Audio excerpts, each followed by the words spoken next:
And they saw themselves as Republican Guards as being the best of the best, Iraq's elite, professional warriors, not conscripts, who were expected to stand and fight and even die so that others may live.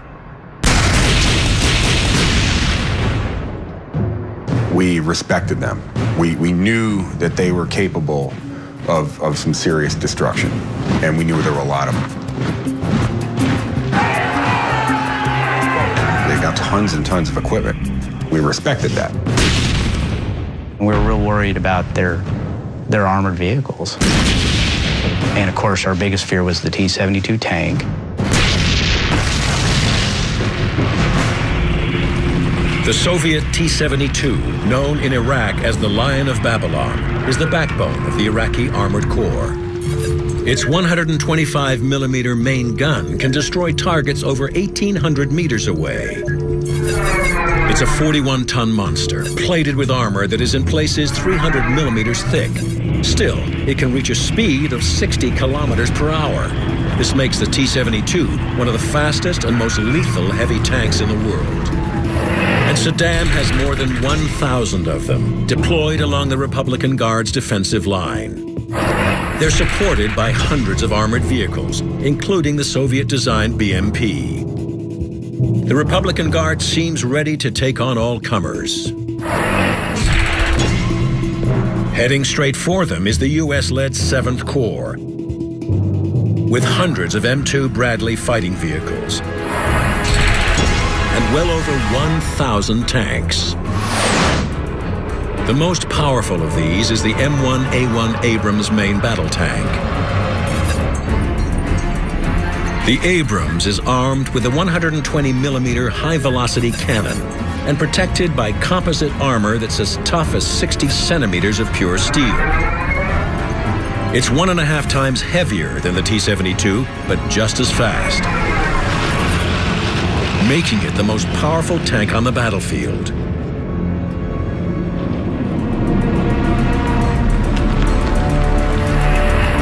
By the end of the day, on February 25th, these two armored forces are only 14 kilometers apart.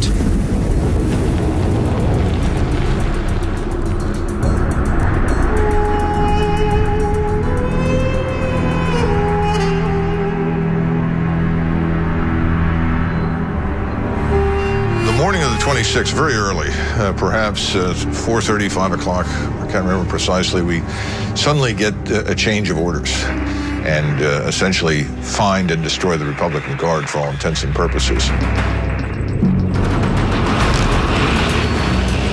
It got to the point, sort of late morning, early afternoon, where you couldn't see more than perhaps 20, 30 yards. All of a sudden, we're about to go into combat against the one real enemy that we had practiced to defeat, and suddenly our visibility is terrible. But the Abrams is up to the job. It has a thermal imaging system that can identify the heat signatures of potential targets, even in the worst conditions. So we're moving in this very limited visibility. And we begin to identify some hot spots. As McMaster's platoon approaches 73 Easting, a line of longitude on the map, he encounters a Tawakalna Division forward outpost. It's manned by infantry with anti-tank guns and rocket-propelled grenades. And it was at this point that we first received fire from the enemy.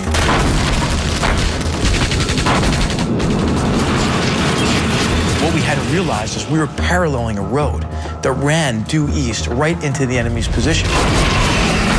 The Battle of 73 Easting, the last great tank battle of the 20th century, is about to begin.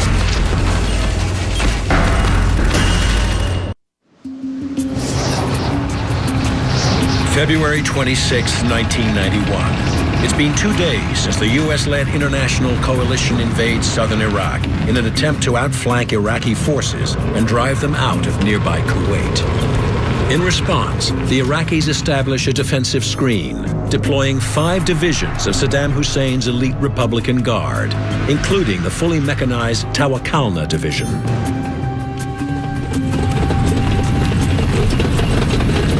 Just west of the map reference 73 Easting, the U.S. 2nd Armored Cavalry, the spearhead of the coalition advance, makes contact with the Republican Guard. And it was at this point we first received fire from the enemy.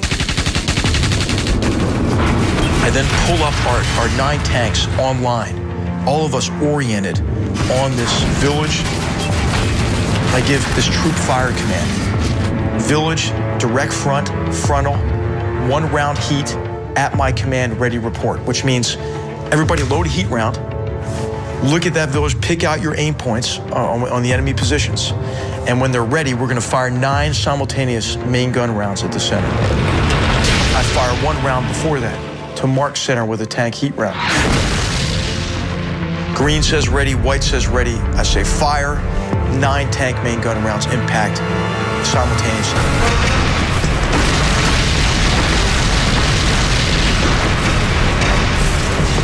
Now, we get the word, continue your move to the east.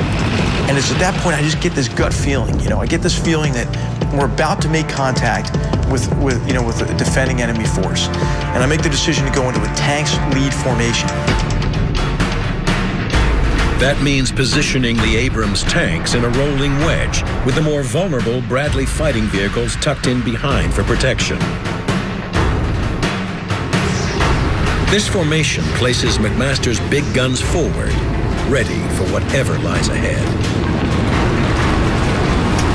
So my tank comes up over that crest. And again, remember, it's a sandstorm, right? You can't see very far, but it is if the sandstorm just lifted. I mean, as soon as we came over that ridge, it was some weird environmental factor, but it was like a curtain lifted. And what I was confronted with was the enemy defensive position. They were deployed in a reverse slope position, which is designed to minimize the amount of time and the amount of distance that an attacking force actually has before it can start to fire on the defenders. Unfortunately, they didn't count on the sophisticated optics and fire control systems of the US M1 tanks, which made their thinking entirely obsolete. I could see 8 enemy tanks in defensive positions, and I said, fire, Sabo, which means we had a heat round in, and it means the next round going in that gun is going to be a Sabo tank, armor defeating round.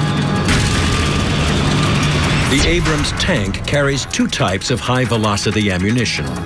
The Sabo, an armor-piercing dart made with high-density depleted uranium, and the high-explosive anti-tank round, a shaped charge projectile which can bore through heavy armor. We engaged that first tank with a heat round. That fireball blows the tank commander out of that tank. And then ultimately there's a secondary explosion that blows the turret off that tank. My gunner traverses left, hits another tank.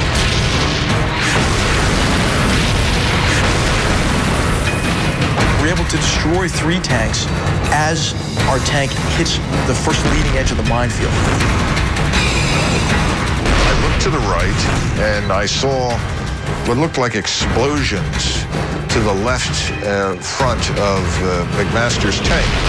And I couldn't tell if these were mines or artillery fire again.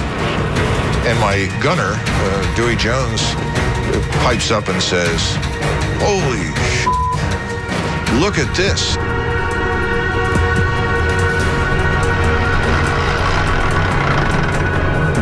And I dropped down inside. I looked through my commander's sight, and I said, "Oh yeah," I was finally impressed with the enemy.